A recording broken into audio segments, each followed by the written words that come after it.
She was 7 months pregnant when her billionaire husband looked her in the eyes and said, "Those babies aren't mine." He had proof, medical records, a doctor willing to testify. So she signed the divorce. She walked away with nothing. 9 months later, he married the supermodel who helped destroy her marriage. They celebrated on the cover of every magazine. But what he didn't know, he had signed something that night, something hidden in those divorce papers, something that would cost him his company, his freedom, and every dollar he ever made. By the end of this story, you will understand why karma always collects its debt. If you believe in justice, hit that subscribe button. This one is for you. The fluorescent glow of a computer screen painted Marlo Bennett's face in shades of blue at 2:17 in the morning. Outside her home office window, Boston slept beneath a blanket of January snow, the kind of heavy, silent snowfall that muffled the world and made everything feel suspended in time. But inside this room, inside Marlo's chest, nothing was quiet. Her heart was racing faster than it had in years. She was supposed to be running a routine audit of Caldwell Pharmaceuticals' quarterly books. Her husband Griffin had assigned her the task himself 3 weeks ago, tossing the request across the breakfast table like it was nothing more than a minor inconvenience. "I need fresh eyes on the Q4 numbers," he had said, not looking up from his phone. "You're the best forensic accountant I know. Just make sure everything lines up before the board meeting." She had been flattered. After 3 years of marriage, Griffin rarely acknowledged her professional skills anymore. She had thought it was a peace offering, a small bridge across the distance that had grown between them. She had been wrong. Because Griffin Caldwell had never suspected that his forensic accountant wife would actually find something worth finding. But she had $47 million. That was the number glowing on her screen right now, pulsing like a heartbeat in the darkness. 47 million funneled through a web of shell companies in the Cayman Islands. Payments to doctors who had supposedly consulted on drug trials, but whose addresses traced back to empty office buildings. Invoices for services that didn't exist. Approved by executives who had been dead for 3 years. Marlo's fingers trembled as she scrolled deeper into the files. She wasn't supposed to have access to this folder. The security clearance required was 3 levels above her own. But 3 years of marriage to Griffin Caldwell had taught her every password he had ever used, every security question he had ever answered, every digital backdoor he had ever created. He was too arrogant to change them. He was too certain that no one would ever look. What she found next made her stomach lurch so violently she had to grip the edge of her desk to keep from falling. An email chain between Griffin's personal account and someone identified only as Baswaimer. The first message was dated 6 months ago. "Last night was incredible. I can still feel your hands on my skin."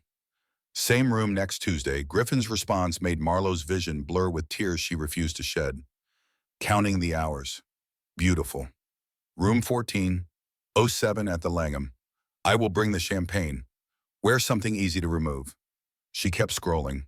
Her hands moved without permission from her brain, clicking through message after message, like she was watching a car crash in slow motion. Photos she couldn't unsee. Hotel receipts charged to the company account. A thread of intimacy that spanned months, documented in explicit detail. And then the worst one, dated just yesterday. "Cannot wait to celebrate our anniversary tonight. Room 1407. I will wear the red dress you love. The one that barely covers anything. Love always." Their wedding anniversary was tomorrow. Marlo pressed her hand against her mouth to muffle the sob threatening to escape. 3 years of marriage, 3 years of believing she had finally found the stability she had craved since her mother died of cancer when Marlo was 19 years old. 3 years of thinking Griffin Caldwell, with his charm and his money and his promises, actually loved her. She had spent her childhood bouncing between foster homes after her father abandoned them when she was 7. She had worked 3 jobs to put herself through college. She had built a career as one of the top forensic accountants in New England through sheer determination and an IQ that her professors had called exceptional. And she had married Griffin because he made her feel safe, chosen, valued. All of it was a lie. Marlo printed everything, every email, every receipt, every photograph that made her want to vomit. Her hands moved on autopilot while her mind fractured into 1,000 pieces, each one sharp enough to draw blood. When the last page emerged from the printer, she stood up and immediately felt the room tilt sideways. She grabbed the edge of her desk, waiting for the dizziness to pass. telling herself it was shock. It was grief. It was the natural response to having your entire life revealed as a carefully constructed fraud. It wasn't. She barely made it to the bathroom before she was sick. Afterward, kneeling on the cold tile floor with her cheek pressed against the porcelain. Marlo did the mental math she had been avoiding for 3 weeks. Her period was late, very late. She had blamed stress. She had blamed the demanding hours at work. She had blamed the strange distance in her marriage that she couldn't quite name but could always feel. She had blamed everything except the obvious. She couldn't be pregnant. Not now. Not when her marriage was a carefully constructed lie. Not when the man she had trusted with her future was spending his nights in hotel rooms with a woman whose name she didn't even know. But the next morning, after a sleepless night spent staring at her bedroom ceiling while Griffin snored peacefully beside her, Marlo drove to a pharmacy 3 towns over and bought 2 pregnancy tests. She took them in the bathroom of a coffee shop, hands shaking so badly she could barely read the instructions. Both came back positive. Marlo sat in her parked car in the pharmacy parking lot, snow falling gently around her, and let herself cry for exactly 5 minutes. Great heaving sobs that fogged the windows and made her chest ache. Then she wiped her eyes, started the engine, and began making a plan. Because Marlo Bennett wasn't just a betrayed wife. She was a forensic accountant with an IQ of 145, a survivor of the foster care system, and a woman who had clawed her way up from nothing more times than she could count. When the world tries to break you, you either shatter or you sharpen. She chose to sharpen. That afternoon, while Griffin was at the office probably texting his mistress, Marlo consulted with an old law school friend who specialized in divorce cases. She learned that the prenup Griffin had pressured her to sign 3 years ago had gaps, significant ones that a skilled lawyer could exploit. She copied all the evidence she had gathered to 3 separate cloud accounts under names Griffin would never think to search. She documented the shell companies, the fraudulent payments, the falsified expense reports, and buried in a subfolder she almost missed, she found something that made her blood run cold. Clinical trial data for Caldwell Pharmaceuticals' flagship blood pressure medication, a drug called Cardiox. Data that had clearly been manipulated. Adverse reactions that had been deleted from reports. Deaths that had been attributed to other causes. 12 people, 12 human beings who had trusted a medication that was supposed to help them. 12 graves that Griffin Caldwell had helped fill. Marlo stared at the screen for a long time, her hand unconsciously drifting to her stomach where new life was growing. Then she copied that file too. Whatever came next, she would be ready. She had no idea that Griffin was already 10 steps ahead of her, that his IT security team had flagged her unusual access patterns that very morning, that even now, as she plotted her escape, her husband was plotting her destruction with the cold precision of a man who had never lost anything in his entire privileged life. The trap was already closing. And Marlo Bennett was about to discover just how dangerous a cornered predator could be. The snow had turned to freezing rain by the time Griffin Caldwell walked through the front door on the evening of their 3rd wedding anniversary. The sound of his keys hitting the marble counter echoed through the silent house like a gunshot. Marlo had spent the entire day preparing, not for a celebration, not for the romantic dinner she had planned 3 months ago, but for a confrontation that would determine the rest of her life. She stood in the living room waiting for him, evidence folders hidden in her home office, her speech rehearsed 100 times in her head. She had practiced in front of the mirror that morning, watching her own face as she said the words, "I know about her. I know about everything, and I want a divorce." But Griffin spoke first. "I know what you have been doing." Marlo, she froze. He walked past her without so much as a glance, dropping his Italian leather briefcase on the couch she had spent months selecting. His movements were casual, almost bored, but his eyes were cold, colder than she had ever seen them. "My security team flagged your access this morning." He loosened his silk tie with practiced fingers. "You have been snooping through files you had no authorization to view. Confidential files. Protected files." Marlo's heart hammered against her ribs so hard she was certain he could hear it. "Griffin, I found evidence of fraud." Her voice came out steadier than she expected. "The Cardiox trials were falsified. People have died. 12 people that we know of. Maybe more." He laughed, a short, dismissive sound that cut through her like broken glass. What you found was confidential corporate information that you illegally accessed using credentials you were not authorized to possess. He finally turned to face her, and the contempt in his expression made her take an involuntary step backward. Do you have any idea how serious that is? You were cheating on me. The words burst out before she could stop them, hot and jagged in her throat.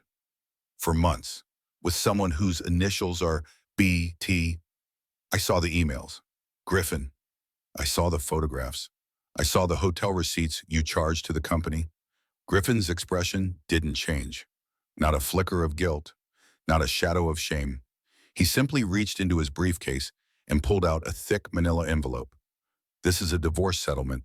He set it on the coffee table between them like he was placing a bet. You will sign it tonight. You will accept the $500,000 I am offering, and you will walk away quietly. Marlowe stared at the envelope.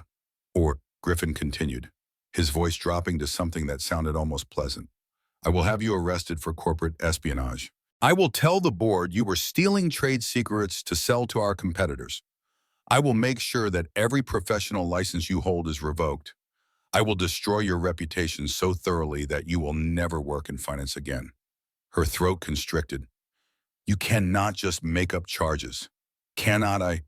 His smile was thin and cruel, and I have an entire legal department that says otherwise. I have security footage of you accessing restricted files. I have server logs with your fingerprints all over them. And I have 3 character witnesses who will testify under oath that you have been exhibiting erratic, paranoid behavior for months. Marlowe felt the ground shifting beneath her feet. Those are lies. Prove it. He stepped closer, close enough that she could smell it his cologne, the same scent she used to find comforting. Prove any of it, Marlowe, because right now, all I have to do is make one phone call. She took a breath. She still had one card to play. I am pregnant. For a split second, something flickered in Griffin's eyes. Surprise, maybe, or calculation. Then it was gone, replaced by that mask of cold amusement. That is convenient timing. It is yours. Griffin. She pressed her hand against her stomach. I have not been with anyone else. You know that. You know I would never. He reached into his jacket pocket and produced another document. This one looked like a medical report, complete with an official letterhead and a doctor's signature. I had a vasectomy 2 years ago. His voice was ice. So either you are lying about the pregnancy or you are lying about the father. Either way, no court in this country is going to believe that baby is mine. Marlowe's legs nearly buckled. You never had a vasectomy. Her voice was barely a whisper. I would have known. You would have told me. I have documentation from Dr. Robert Matthews at Boston Memorial that says otherwise. He tapped the report with one manicured finger. So does his sworn testimony. Should this ever go to court? A respected physician with 30 years of experience, verifying that I am physically incapable of fathering children. You are lying. Her hands were shaking now. You are fabricating medical records. Prove it. Griffin stepped closer, towering over her. Prove I am lying. Marlowe, because right now, all I have to do is show a judge these records, parade a few character witnesses who will testify about your unstable emotional state, and suggest that you got pregnant by another man to extort money from your wealthy husband. Her chest heaved. The room felt like it was shrinking, the walls pressing in from all sides. No one will believe that. Everyone will believe that. His smile widened. Because I am Griffin Caldwell. I am a pillar of this community. I donate to hospitals. I fund scholarships. I shake hands with senators. He leaned closer. And you are nobody. A foster kid who got lucky. A social climber who married above her station and got caught with her hand in the cookie jar. The cruelty of it stole her breath. Sign the papers. Take the money. Walk away. He straightened his tie. Or I will destroy you so thoroughly that no one will ever believe a word you say again. Marlowe looked at the divorce papers, at the man she had loved, at the future she had imagined crumbling to dust around her feet, and she made a decision. She picked up the pen and signed, but not because she was surrendering. As her hand moved across each page, her other hand slipped her phone from her pocket. Every page, every signature, every clause. She photographed them all. The screen brightness turned down low enough that Griffin couldn't see. He was too busy gloating to notice. When she finished, he snatched the papers from her hands with the satisfaction of a man who believed he had won. I have arranged for your things to be packed by tomorrow morning. He tucked the envelope under his arm. You can stay at a hotel tonight. I will have my assistant send you the settlement details. He walked toward the door, already pulling out his phone to text someone. Her, probably. BT. The woman who had helped destroy everything. At the threshold, he paused. Oh, and Marlo, do not even think about trying to use those files you copied. My lawyers have already had them classified as stolen property. The moment you share them with anyone, you will be prosecuted for theft. The door closed behind him. Marlo stood alone in the house that was no longer hers. One hand pressed against the abdomen where Griffin's children were growing, and let herself feel the full weight of her devastation, but only for a moment. Then she pulled out her phone and began making calls. Because Griffin Caldwell had made one critical error. He thought he was the smartest person in the room. He was wrong. 3 weeks after signing away her marriage, Marlo Bennett stood on the weathered porch of her mother's old beach house in Cape Cod, watching the gray Atlantic churn beneath a February sky heavy with the promise of more snow. The wind cut through her coat like a knife, but she didn't move. She needed to feel something physical, something external, something that reminded her she was still alive and still standing. This house was the only thing Griffin couldn't touch. Her mother had left it to her 5 years before Marlo ever met her husband, and she had kept it in a separate trust on the advice of a lawyer friend who specialized in protecting women's assets. I know you think your marriage is solid, the lawyer had said over coffee, but I have seen too many solid marriages turn to quicksand. Keep this house separate, just in case. Marlo had thought she was being paranoid at the time. Now she sent that lawyer a mental thank you every single morning. The first week after leaving Boston had been a blur of survival. Finding a doctor who would monitor her high-risk pregnancy without asking too many questions, setting up secure communications that Griffin's people couldn't trace, contacting Preston Whitmore, a lawyer with a reputation for taking down pharmaceutical giants. Preston had been cautiously optimistic during their first call. The vasectomy records are problematic. He had told her over an encrypted line, but falsified medical documents always leave traces. I have investigators who specialize in exactly this kind of thing. Give me 2 weeks. 2 weeks felt like a lifetime when you were pregnant, alone, what, and watching your reputation burn on every news channel. Because Griffin had moved fast, faster than she had expected. 3 days after their divorce was finalized, he had appeared on the cover of Boston Magazine with Bianca Thorne draped across his arm like a designer accessory. The model was 29 years old, with cheekbones that could cut glass and a smile that didn't quite reach her eyes. The headline had made Marlo physically ill. Pharmaceutical king Griffin Caldwell finds love again, with supermodel beauty. The article painted their relationship as a whirlwind romance that had begun after Griffin's tragic divorce from his mentally unstable ex-wife. Anonymous sources described Marlo as paranoid, prone to erratic behavior, and possibly suffering from delusions of persecution. One source, identified only as a close friend of the couple, had said something that burned itself into Marlo's memory.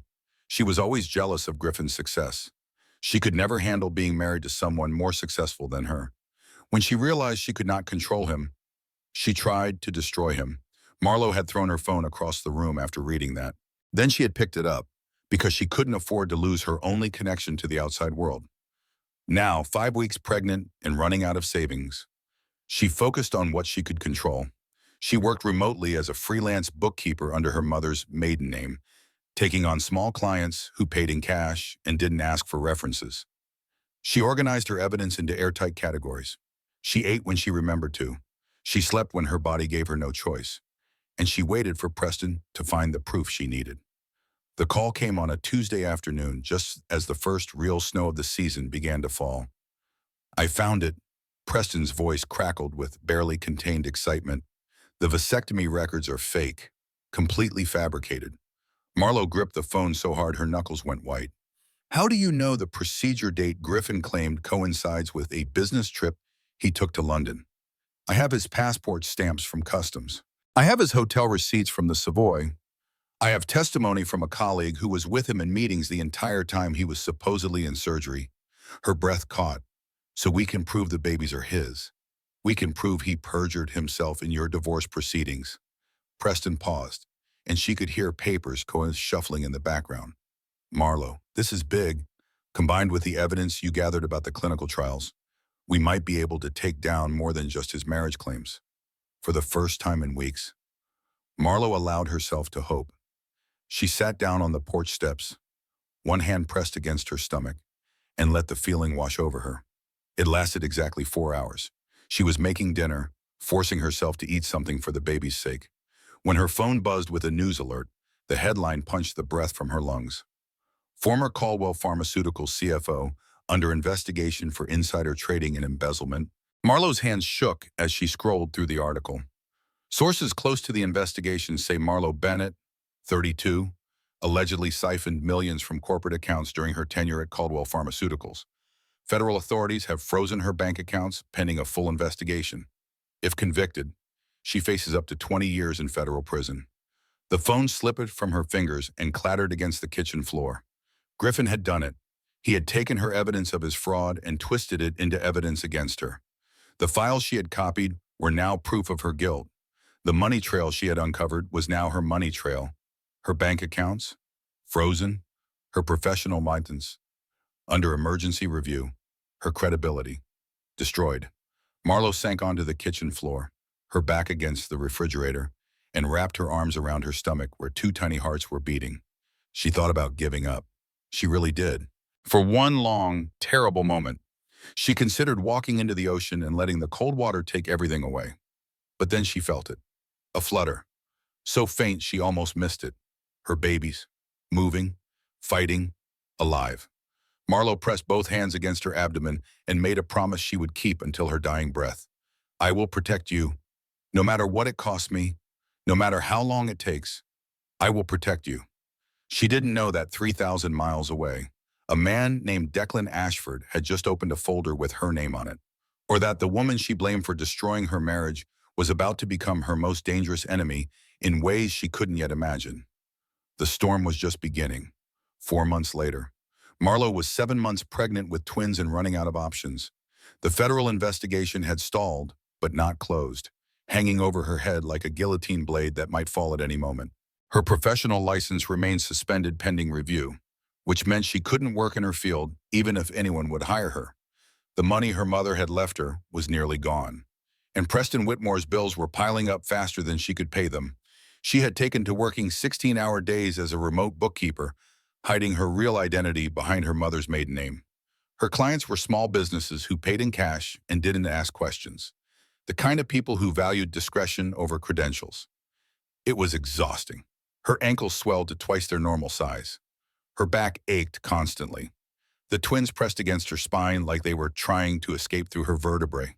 But she refused to stop fighting.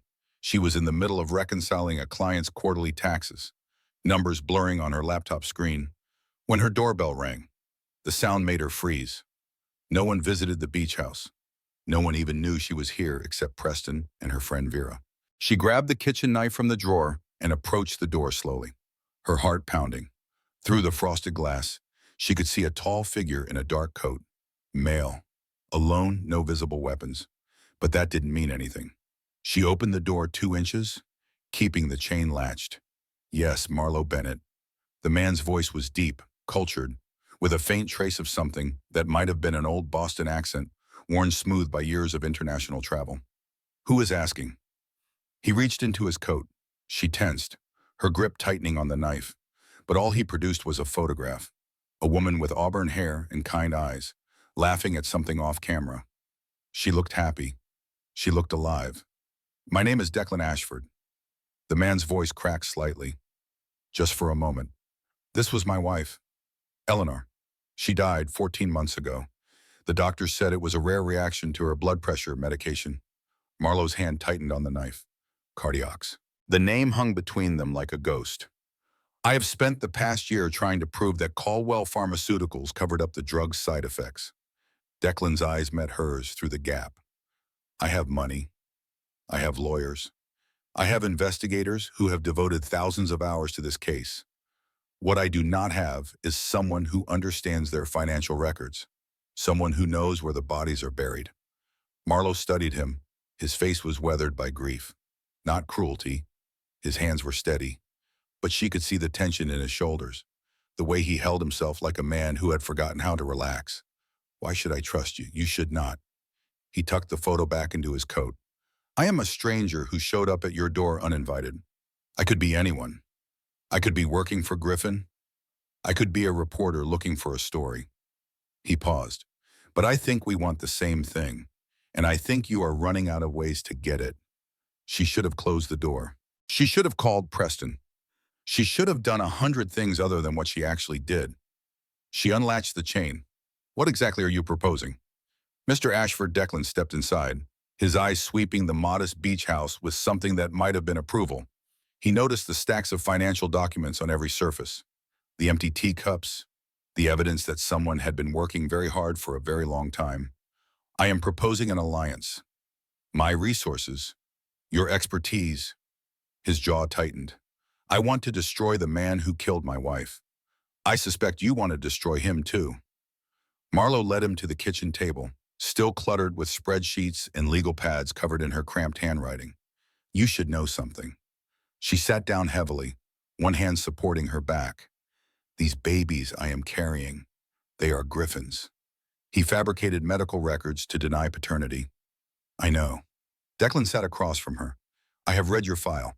My file, I have investigators, good ones. He leaned forward.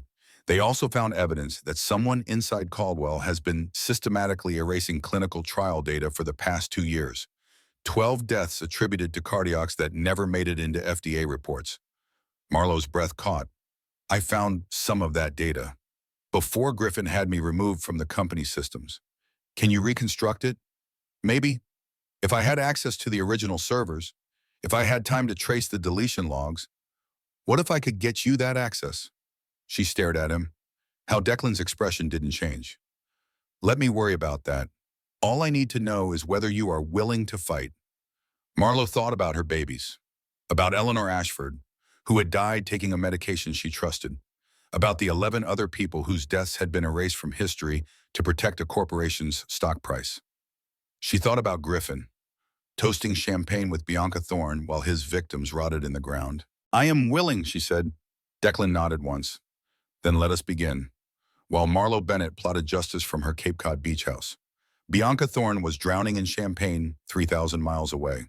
The engagement party at the Waldorf Astoria was exactly the kind of event she had trained her whole life for. Crystal chandeliers casting rainbows across silk tablecloths, photographers from every major outlet jockeying for position, celebrities air-kissing her cheeks and whispering congratulations they didn't mean. Griffin's hand rested possessively on her waist as they posed beneath a floral arch that had cost more than most people's annual salary. She smiled until her face ached. To the future Mrs. Caldwell, Griffin announced, raising his glass, the most beautiful woman in any room. The crowd cheered, champagne flowed, cameras flashed. Bianca laughed, tossed her hair, and pretended she was happy. She was very good at pretending. Later that night, alone in the bathroom of their penthouse suite, she locked the door and made a phone call that would have destroyed Griffin if he had known about it. The voice on the other end was cold and businesslike. Status report. Bianca checked that the door was locked twice before responding. I have access to his private server. The cardiac's files are there, but they are encrypted with military-grade software. I need more time to extract them without leaving traces. You have had 6 months. These things take patience. Her voice hardened. I will get what you need. But if you want me to rush and risk exposure, you are going to have to pay me significantly more. A pause, Orin. There has been a development. The ex-wife. She had twins. Bianca's perfectly manicured nails dug into her palm. What Marlowe Bennett delivered premature twins 3 days ago in Boston. A boy and a girl. DNA testing confirms they are Griffin's children. The bathroom suddenly felt very small. He told me he could not have children. Bianca's voice was barely above a whisper. He said he had a vasectomy 2 years ago. He lied. The voice was unsympathetic. Those children are legitimate heirs to the Caldwell fortune. If they are recognized legally, the hostile takeover becomes significantly more complicated. Harrington Biotech needs those shares devalued, not protected by inheritance claims. Bianca stared at her reflection in the mirror. 6 months of playing the devoted fiancé. 6 months of pretending to love a man she despised. 6 months of risking everything to steal the data that would destroy Caldwell Pharmaceuticals and deliver it to their biggest competitor. All of it threatened by a woman she had never met and two babies she had never expected. What do you want me to do? The voice didn't hesitate. Neutralize the situation. The line went dead. Bianca set down her phone with trembling hands. She had known what she was getting into when she accepted this assignment. Corporate espionage wasn't for the faint of heart. She had seduced executives before. She had stolen trade secrets. She had destroyed careers without losing a night's sleep. But neutralizing a woman and her newborn babies, that was a line she had never expected to cross. She thought about Eleanor Ashford, whose photograph she had seen in the case files. A woman with kind eyes who had trusted her medication and paid for that trust with her life. She thought about the other 11 people who had died the same way. She thought about her own sister, who had nearly died from an undisclosed side effect of a different pharmaceutical company's drug. The lawsuit had dragged on for years, and in the end, the company had settled for pennies while her sister still struggled to walk. Bianca made a decision. She would get the cardiac's data. She would destroy Griffin Caldwell, but she would do it her way. The bathroom door opened. Griffin stood there in his monogrammed robe, champagne glass in hand, his smile slightly unfocused from the alcohol. Everything okay, sweetheart? You have been in here a while. Bianca's smile was flawless. Perfect. Just freshening up. She kissed his cheek and tasted bile. Somewhere in Massachusetts, a woman she had never met was holding two babies who might just change everything. Bianca intended to meet her soon. The morning had started with something that felt almost like hope. Marlowe's OB appointment had gone well. The twins were growing stronger, their heartbeats steady and synchronized like a drum rhythm that promised life. The doctor had smiled and said everything looked perfect. She had even printed extra ultrasound photos so Marlowe could keep them close. Perfect. When was the last time anything in her life had been perfect? Marlowe was leaving the clinic, those precious photos clutched in her hand like talismans against the darkness that had consumed the past several months. She paused in the parking lot to look at the images one more time.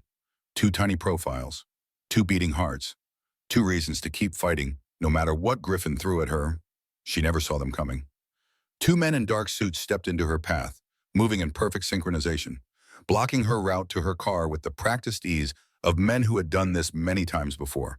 Their faces were blank, professional, utterly devoid of empathy. Mrs. Caldwell Bennett, she corrected automatically, her heart already beginning to race. My name is Marlowe Bennett.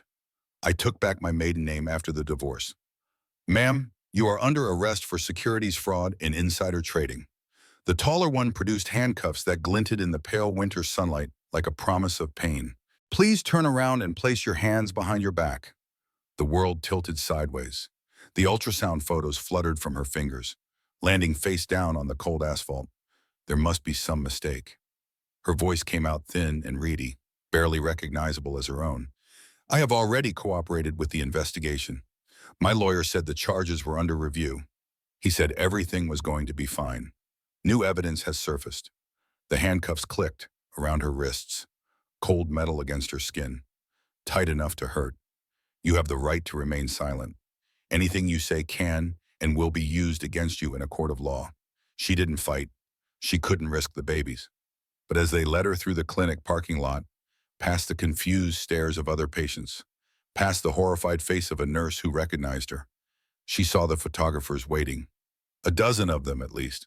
Cameras already clicking, flashes exploding in her face like tiny bombs.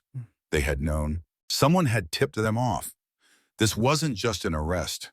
This was a public execution designed to humiliate her completely.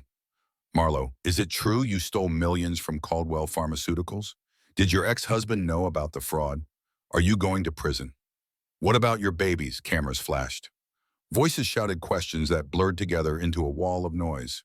Her mugshot was online before she even reached the police station, trending on social media with hashtags that painted her as a villain, a thief, a woman who deserved everything coming to her.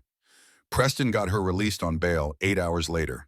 The money came from Declan, though his name appeared nowhere in the paperwork. Untraceable, anonymous. The kind of help that came from someone who understood how dangerous it was to leave fingerprints. This is retaliation. Preston's voice shook with anger as they drove away from the courthouse, the streetlights casting orange shadows across his face. Griffin must have found out you have been working with Ashford.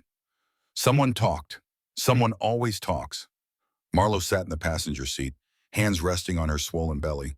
She could feel the babies moving, restless, as if they could sense her distress, as if they were trying to comfort her from the inside. The babies are okay. Her voice was barely a whisper. Stressed, but okay. The doctor cleared you. He pulled out of the parking lot, eyes checking the rearview mirror for photographers. Marlo, we need to accelerate our timeline. Whatever you and Declan have been planning, we need to do it now, for Griffin destroys everything. She nodded, too exhausted to speak, too broken to believe anything could save her now. By the time she reached her beach house, night had fallen and exhaustion had seeped into her bones like poison. She forced herself to eat a sandwich for the baby's sake, even though every bite tasted like cardboard. The arrest had drained something from her, some reserve of strength she hadn't known she was running on. Then her secure laptop pinged with an alert that made her blood freeze. Unauthorized access detected. Multiple files deleted. Security breach in progress. Her hands trembled as she pulled up the security logs and watched in horror as file after file disappeared from her cloud storage. The cardiacs data, the falsified trial records, the financial evidence she had spent months compiling, organizing, protecting, all of it, gone. Deleted in real time while she watched. Helpless? As her entire case evaporated into digital dust. Her phone rang. Preston's number. She answered with trembling hands. Preston, someone hacked my accounts. Everything is gone. We need to restore the backups. We need to. Marlo, his voice was strange, flat, hollow, like a man reading from a script he didn't believe. I am sorry. Sorry for what, Preston? What is going on? Why do you sound like that? The line went dead. She called back. Disconnected. She called his office. No answer. She called his emergency line. The number you have dialed is not in service. Preston Whitmore had vanished, like he had never existed at all. Like everything they had built together was nothing more than smoke and mirrors designed to keep her busy while Griffin prepared the killing blow. Her hands were shaking so badly she could barely dial Declan's number. The phone slipped twice before she managed to press the right buttons. He answered on the first ring. Preston is gone. Her voice broke on the words, shattering like glass. The evidence is gone. Everything we had is gone. He betrayed us. Declan, he was working for Griffin the whole time. A long pause, she could hear Declan breathing, processing, calculating. He was working for them. Declan's voice was heavy with self-reproach. I should have vetted him better. Griffin must have turned him months ago. This was planned from the beginning. So everything we did, all those months of work, all the sleepless nights. I have backup copies, Declan said quickly. Not everything, but some, enough to rebuild. But the damage is already done. Marlo pressed her hand against her mouth to muffle the sob. My credibility is destroyed. I am facing federal charges. Preston knows every detail of our strategy. We will find another way. There is no other way. Her voice cracked completely. He has won. Declan, Griffin has won. And then her body betrayed her too. A sharp pain lanced through her abdomen like a knife. Then another. Then a gush of warmth between her legs that made her gasp. Marlo looked down. Blood. So much blood. Declan, she whispered into the phone. Something is wrong. The babies. Oh God, the babies. She didn't remember dropping the phone. Didn't remember crawling to the front door, leaving a trail of blood on the hardwood floors. Didn't remember screaming for help until her throat was raw and her voice was gone. The last thing she saw before the darkness took her was her friend Vera's face, appearing like an angel through the blur of tears and terror. Stay with me. Marlo, Vera's voice seemed to come from very far away. Stay with me. I have got you. The babies are going to be okay. Just stay with me. Then nothing. Marlo woke to the sound of machines beeping and the smell of antiseptic that seemed to coat her tongue like a bitter film. The fluorescent lights above her bed hummed with a low, steady drone that felt like it was drilling into her skull. Her first thought was the babies. Her second thought was that she couldn't feel them moving. Panic seized her chest like a vice. She tried to sit up, but her body refused to cooperate. Every muscle screamed in protest. Her arms felt like they were filled with sand. Her head throbbed with a dull, relentless ache that pulsed behind her eyes. Vera, Her voice was a ragged whisper, barely recognizable as her own. Vera, where are... Right here. Vera's face swam into focus, tired but smiling, tears glistening on her cheeks like tiny diamonds. Dark circles ringed her eyes, evidence of a long night spent waiting. You are at Boston General. You have been out for 6 hours. The babies. Marlowe tried again to sit up. Her whole body screamed in protest, but she fought through it. Are they... Did they... They are alive. Vera squeezed her hand hard enough to hurt, but Marlowe welcomed the pain. It meant she was alive too. It meant this was real. They are in the NICU, premature, but fighting. The doctors say they are strong. They say they are fighters. Tears streamed down Marlowe's cheeks, hot and uncontrollable. She hadn't cried like this since the night Griffin forced her to sign the divorce papers. But these tears were different. These tears were relief and gratitude, and a love so fierce it terrified her. I want to see them. Soon. Vera smoothed the hair from her forehead with gentle fingers. You need to rest first. You lost a lot of blood. The doctors were worried for a while. We all were. How bad was it? Vera hesitated, and that hesitation told Marlowe everything she needed to know. Bad. Vera finally admitted. Your blood pressure crashed. They had to do an emergency cesarean. For a few minutes, we thought... She stopped, unable to finish the sentence. But you are here now. You made it. They made it. That is all that matters. Marlowe closed her eyes, letting that truth wash over her. She had survived. Her babies had survived. Against all odds, against everything Griffin had thrown at her, they had survived.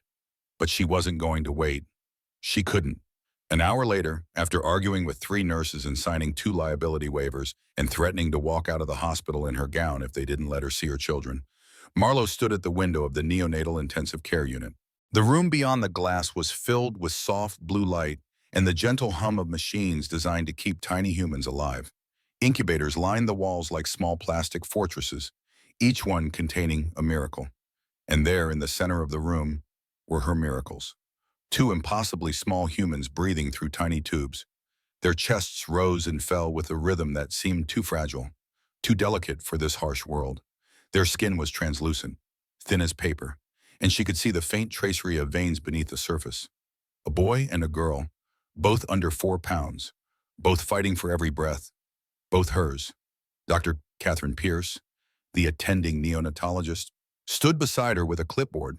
She was a tall woman with kind eyes and a voice that managed to be both clinical and compassionate. They are doing well, all things considered. The doctor made a note on her clipboard. Your son weighs 3 pounds, 8 ounces. Your daughter is slightly smaller at 3 pounds, 2 ounces. Both have strong heartbeats and good reflexes. Their lungs are developing better than we expected.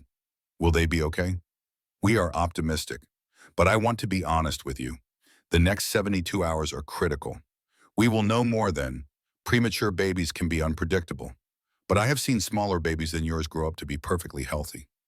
Marlowe pressed her palm against the glass, wishing she could touch them, wishing she could hold them against her chest and let them hear her heartbeat, the same heartbeat that had been their entire world for 7 months. Can I hold them? Not yet, but soon or not, then. Once they are stable enough, we will do skin-to-skin contact. It helps with bonding. It helps with their development. The doctor paused. They need you, Mrs. Bennett, and from what I have seen, you need them too. Marlowe nodded, unable to speak past the lump in her throat. They are beautiful. Declan's voice came from behind her. She didn't turn around. She couldn't take her eyes off her children. I thought I lost them. You almost did. He stepped up beside her, close enough that she could feel the warmth radiating from his body. His reflection appeared in the glass, ghostly and transparent. The doctor said it was stress-induced. Your blood pressure was dangerously high. The complications you experienced, they were severe. She watched her daughter's tiny chest rise and fall. I cannot do this anymore. Declan, her voice was barely audible, meant for herself as much as for him. I cannot keep fighting someone who always wins.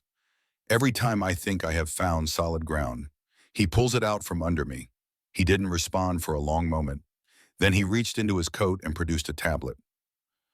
This was automatically synced to an old laptop at your mother's house. Before, Preston deleted everything. Before the hack, the original files were backed up automatically to a secondary location he didn't know about. Marlowe turned, confused. On the screen was a familiar folder. Clinical trial data, financial records, email chains, documents she had thought were gone forever. Not everything. Declan said, but enough. Your original evidence. The proof that Cardiacs killed 12 people. It is all here. Hope flickered in her chest like a candle flame in a hurricane. Fragile, wavering, but alive. Then her phone buzzed with a news alert. Breaking billionaire Declan Ashford accused of orchestrating harassment campaign against pharmaceutical CEO.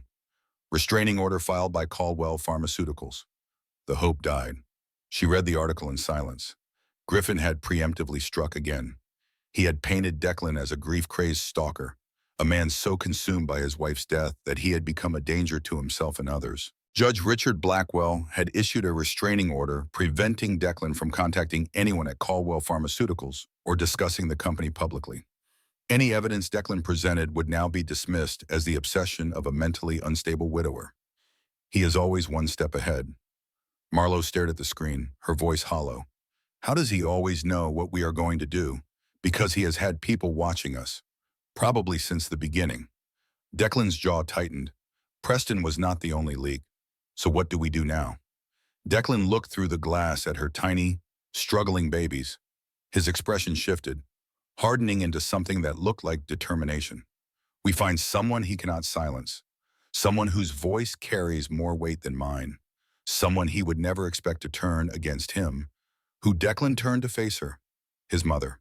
Constance Caldwell had been a pillar of Boston society for 40 years. Old money, old values. Old grudges held in hearts that never forgot a slight and never forgave a betrayal.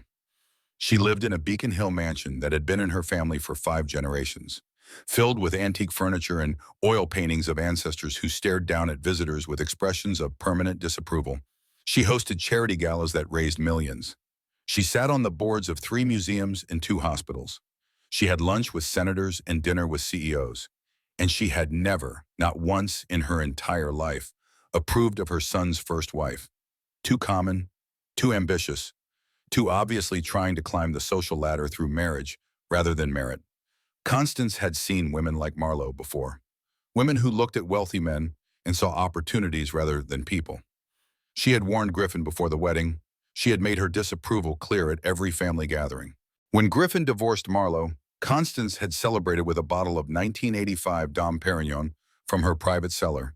Finally, she had thought, finally my son has come to his senses. When Griffin announced his engagement to Bianca, Constance had written the largest check of her life to ensure the wedding would be the event of the decade. She had hired the most exclusive wedding planner in New England. She had reserved the most prestigious venue in Boston. She had personally approved every detail of the guest list. When her doorbell rang on a Wednesday afternoon and she found a woman she didn't recognize standing on her front steps, Constance's first instinct was to call security. Mrs. Caldwell. The woman was in her early 30s, wearing nurse's scrubs and an expression of fierce determination that Constance found almost admirable. My name is Vera Holloway.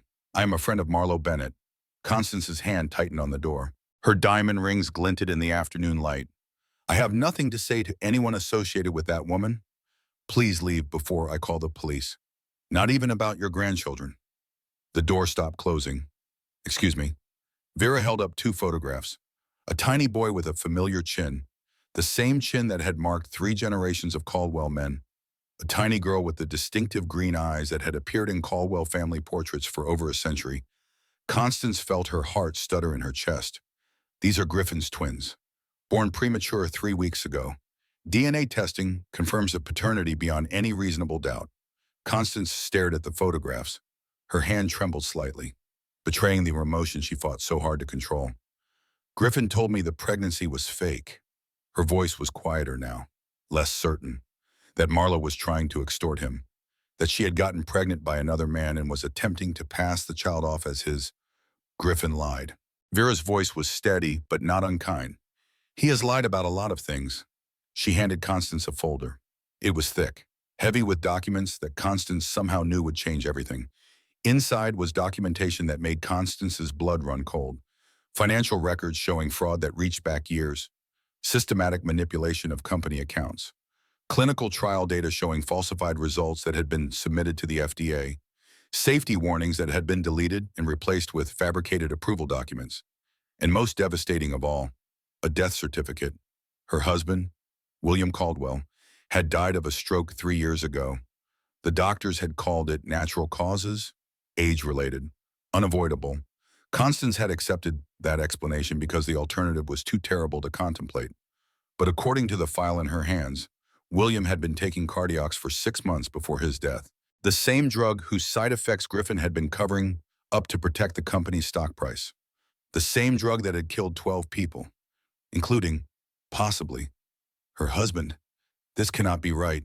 Constance's voice was barely above a whisper.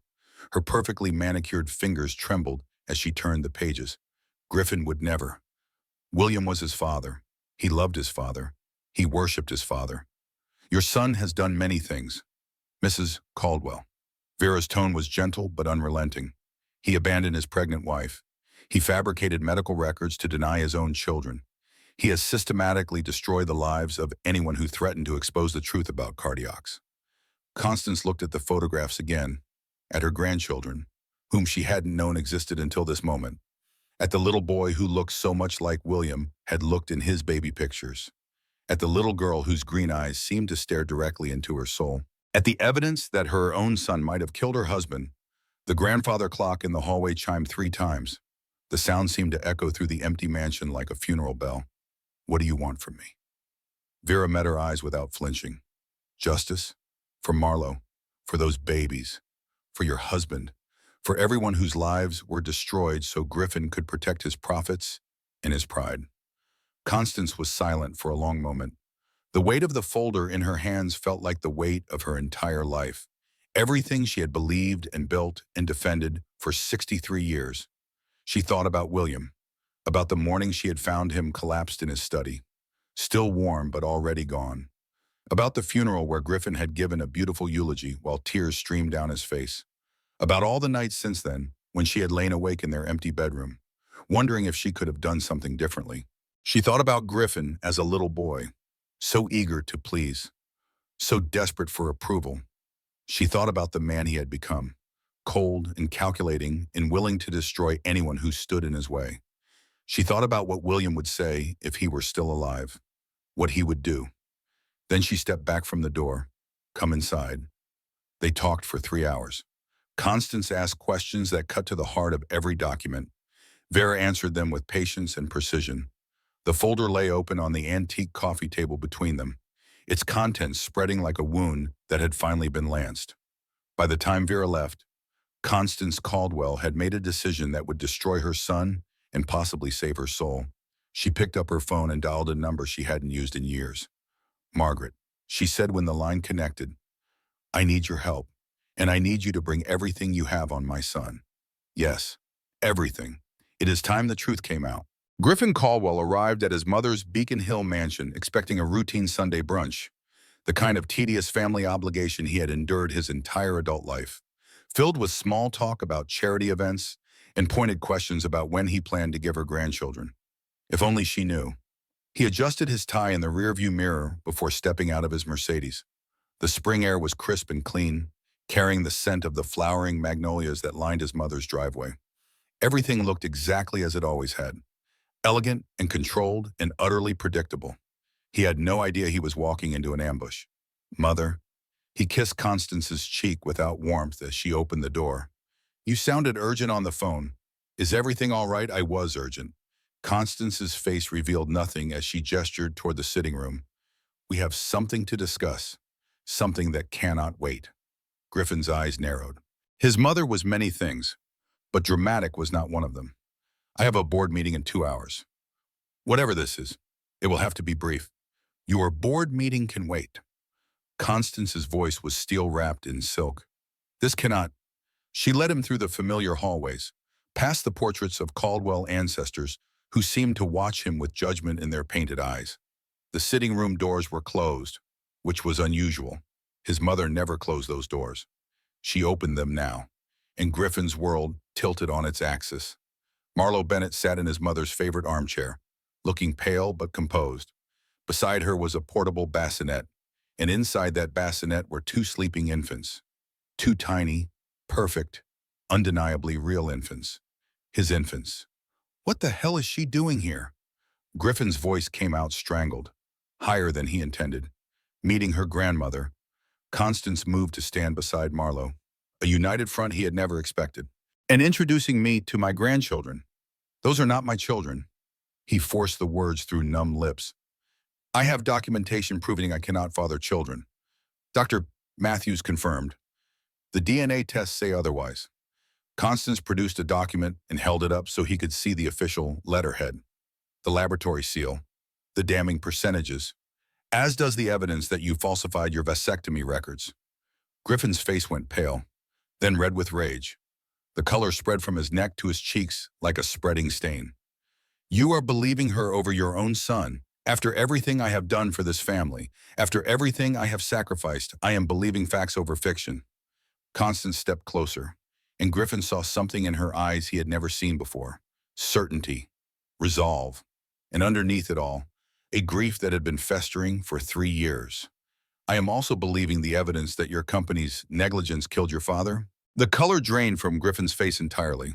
He looked like a man who had been punched in the stomach, all the air driven from his lungs in a single brutal blow. That is ridiculous. His voice shook. Father died of natural causes. The doctors said. The doctors were wrong, or paid to lie.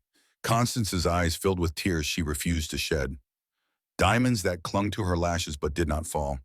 William was on cardiacs for 6 months before his stroke. The same drug you have been covering up deaths from for 3 years. The same drug that has killed 12 innocent people. 12 families destroyed. 12 graves that you helped dig. Griffin's hands clenched at his sides so tightly his knuckles went white. Wherever you are getting this information, it is fabricated. Probably by that con artist you are protecting. He pointed at Marlo, his finger trembling with barely contained rage. She stole company files. She is facing federal charges. She is a convicted criminal. Nothing she says can be trusted. Marlo spoke for the first time. Her voice was calm, measured, the voice of a woman who had been through hell and emerged tempered like steel. I did not steal anything. Griffin, I found evidence of fraud while doing the job you assigned me. You are the one who has been lying about your vasectomy, about the clinical trials, about everything. You have been lying so long you probably do not even remember what the truth looks like anymore. You shut your mouth. Griffin lunged toward her, his hand raised. Constance stepped between them, her small frame suddenly seeming larger, more solid, more immovable than he had ever seen it. Touch her, and I will have you arrested. Her voice was quiet but carried the weight of generations of Caldwell authority. I mean it, Griffin. This ends now. Griffin froze, his raised hand hanging in the air between them. He looked at his mother like he was seeing her for the first time, like she had become a stranger wearing a familiar face. You are choosing her. His voice broke on the words, cracking like ice in spring. Over your own son, over your own flesh and blood. I am choosing the truth. Constance's voice cracked too, but she did not look away. I am choosing the grandchildren you tried to erase from existence. I am choosing justice for your father, whom you let die to protect your profits. I am choosing to finally do what I should have done years ago, when I first saw the man you were becoming. Griffin stared at her for a long moment. The silence stretched between them, thick and suffocating, filled with 3 decades of complicated love and recent betrayal. Then he turned and walked out without another word. The front door slammed behind him hard enough to rattle the windows. Marlo released a breath she hadn't known she was holding. Her hands were shaking. The babies stirred in their bassinet, disturbed by the tension that still hung in the air like smoke. He will retaliate. You know that. He will come after all of us. Constance nodded slowly. Let him try. 2 days later, Griffin did retaliate. He filed an emergency custody petition with the family court, citing Marlo's criminal charges, her documented mental instability, her financial irresponsibility, and her association with a man under a restraining order. Judge Patricia Winters, reviewing the petition without access to the evidence Constance had gathered, granted temporary custody of the twins to Griffin Caldwell, pending a full hearing. The social worker arrived at Marlowe's beach house at 7 in the morning, accompanied by a police officer for support. No. E. Marlowe blocked the doorway, twins clutched against her chest.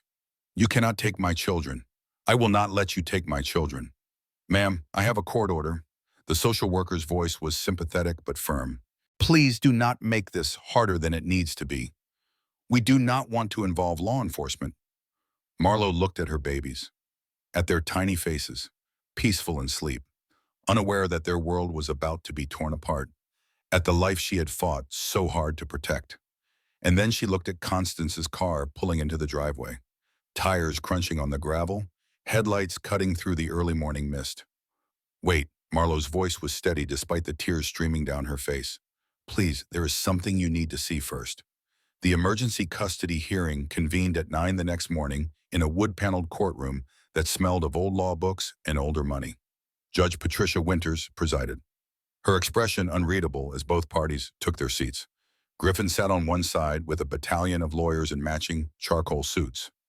Marlowe sat on the other with only Margaret Foster, Constance's personal attorney, and one unexpected ally, Constance Caldwell herself. The judge frowned. Mrs. Caldwell, you are listed as a witness for the respondent. Are you aware that puts you in opposition to your own son? I am, Your Honor. Constance's voice didn't waver. I am also aware that my son is a liar and a criminal. The courtroom erupted. Griffin shot to his feet. This is insane. She has been manipulated by... Sit down, Mr. Caldwell. Well, Judge Patricia Winters' gavel silenced the room. I will have order in my courtroom. Griffin sat, face purple with rage. Mrs. Caldwell. The judge leaned forward. Please explain your statement. Constance rose. What followed was 2 hours of devastating testimony. Financial records proving fraud that spanned years. Email chains showing systematic cover-ups. Clinical trial data revealing falsified safety reports that had been submitted to the FDA. And most damning of all, evidence that Griffin had fabricated his vasectomy records to deny paternity of his own children. Your Honor. Margaret Foster stood when Constance finished. We submit that Mr. Caldwell perjured himself in his original divorce proceedings, fabricated medical evidence to deny paternity, and has engaged in a systematic campaign to destroy my client's reputation and steal her children. Griffin's lead attorney jumped up. This evidence was illegally obtained. My client's ex-wife stole confidential corporate files. Actually, a new voice came from the back of the courtroom. That evidence came from me. Everyone turned. Bianca Thorne stood in the doorway, a USB drive in her hand. I have been working undercover for the past 8 months, gathering evidence of fraud at Caldwell Pharmaceuticals. She walked forward, heels clicking on the marble floor. Everything Mrs. Caldwell just presented is corroborated by the files I personally extracted from Griffin's private server. Griffin's face went white. Bianca. His voice was strangled. What are you doing? What I should have done months ago. She handed the USB drive to the bailiff. Telling the truth, the rest happened quickly, bang. Judge Patricia Winters denied Griffin's custody petition and immediately referred the case to the FBI. Within hours, federal agents had arrived with arrest warrants for securities fraud, obstruction of justice, and 12 counts of negligent homicide. Griffin Caldwell was led away in handcuffs, screaming about conspiracies and betrayal. While cameras flashed and reporters shouted questions, Marlowe held her babies close and cried. Not tears of sadness, tears of relief. Outside the courthouse, the sun broke through the clouds for the first time in weeks. Declan found her on the courthouse steps, surrounded by reporters, but somehow utterly alone. You did it, he said. We did it. She looked down at her babies, at their tiny, perfect faces. All of us. What happens now? She took a deep breath of the cold Boston air. Now, she said, we start living.